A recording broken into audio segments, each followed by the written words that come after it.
Over the past decade, we have been discussing health disparities and health inequities.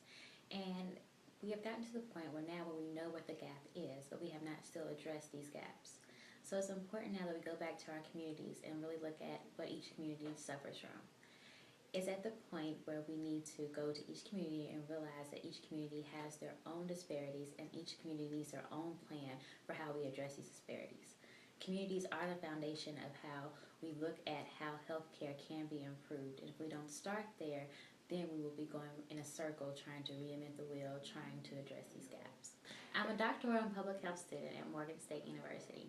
As a student, I researched the different disparities that are in different communities. As a community health advocate, I worked in communities since I was age of 12 with my mother, who is a parish nurse.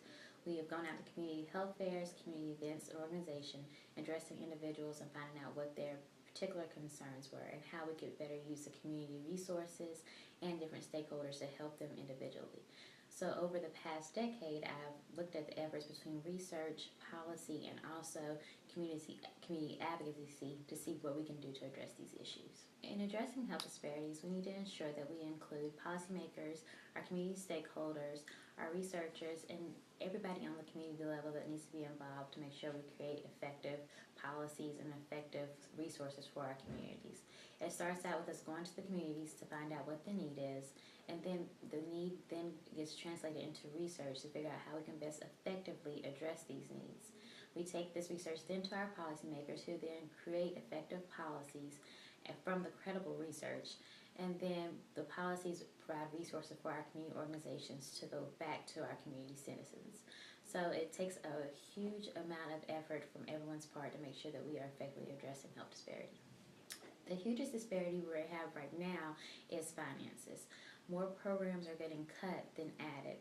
More health disparities are being neglected than addressed. So at this point, we need to look at how we can effectively address health disparities with the limited resources that we currently have, and how we can not shortcut, but how can we make things more efficient on the financial levels of every healthcare organization, so we're providing quality sources for everyone. So as a community health advocate, I feel like it's imperative that as a student and that even as a community citizen myself, that I'm knowledgeable about what health disparities are affecting my neighbors. I live in an asthmatic area with a lot of asthmatic children. I feel like as a community health advocate, it would be very neglectful of me not to be sensitive to that, and not if I were a smoker or things of that nature. So as a community citizen myself, I think we need to be very sensitive to what our neighbors' needs are, to be there to help each other. We all are in this together, and we have to make this world as good as we can environmentally, and as far as in the public health sector. We need to make everything cohesive, so everybody understands that it's not, healthcare is just not about insurance. It's about a way of living. It's about a way of life. It's about your everyday, being able to have clean water, being able to have clean clothes, fresh air, and things that would make a person's life successful for years and years and years, and not just let's fix a problem today because this is the issue today.